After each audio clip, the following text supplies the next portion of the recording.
ಪ್ರಥಮವಾಗಿ ಎಲ್ಲ ಮಾಧ್ಯಮ ಮಿತ್ರರಿಗೆ ನನ್ನ ನಮಸ್ಕಾರ.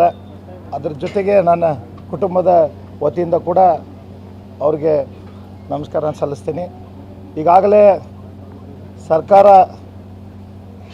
ಆದೇಶ ಪ್ರಕಾರ CIDಗೆ ವರ್ಗಾವಣೆ ನಂತರ CID ಅಧಿಕಾರಿಗಳು ತಮ್ಮದೇ ಆದ ಆ್ಯಂಗಲ್ನಲ್ಲಿ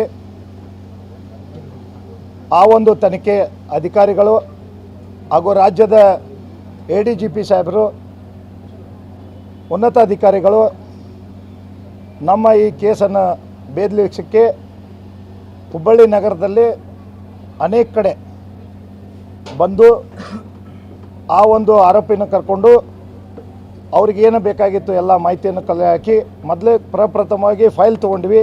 ಅದರ ನಂತರ ಕೆಲವೊಂದು ಮಾಹಿತಿಗಳನ್ನು ಹೇಳಿದರು. ಅದರ ಜೊತೆಗೆ ನಮಗೂ ಕೂಡ ಅನೇಕ ಮಾಹಿತಿಯನ್ನು ಕೂಡ ಕೊಡಲಿಕ್ಕೆ ಹೇಳಿದರು, ನಮಗೆ ಸಹಕಾರವನ್ನು ಕೇಳಿದರು. ಮತ್ತು ಎಲ್ಲ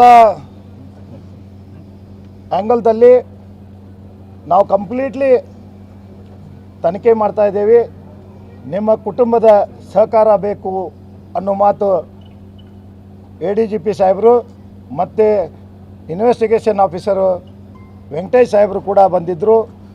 ಅದರ ಜೊತೆಗೆ ಇನ್ನೊಬ್ಬರು ಅವ್ರು ಕೂಡ ಲೀಗಲ್ ಅವರು ಕೂಡ ಅಡ್ವೈಸರ್ ಬಂದಿದ್ದರು, ಆಫೀಸರ್ ಕೂಡ ಬಂದಿದ್ದರು. ಅವರೆಲ್ಲ ಕೆಲವೊಂದು ಮಾಹಿತಿಗಳನ್ನು ಸಹಕಾರವನ್ನು ಕೇಳಿದರು. ನಾವು ಅವ್ರ ಜೊತೆಗೆ ನಮ್ಮ ಜೊತೆಗೆ ಅವ್ರು ಇದ್ದಾರೆ ಅಂಥೇಳಿ ನಮಗೆ ವಿಶ್ವಾಸವನ್ನು ಕೊಟ್ಟಿದ್ದಾರೆ. ಅದರ ಜೊತೆಗೆ ಅನೇಕ ವಿಷಯಗಳನ್ನು ಚರ್ಚೆ ಕೂಡ ಮಾಡಿದ್ದಾರೆ. ಆದರೆ ಈಗ ಸದ್ಯ ಎಲ್ಲಿ ಅದನ್ನು ಎಕ್ಸ್ಪೋಸ್ ಮಾಡಲಿಕ್ಕೆ ಕೂಡ ಕೆಲವೊಂದು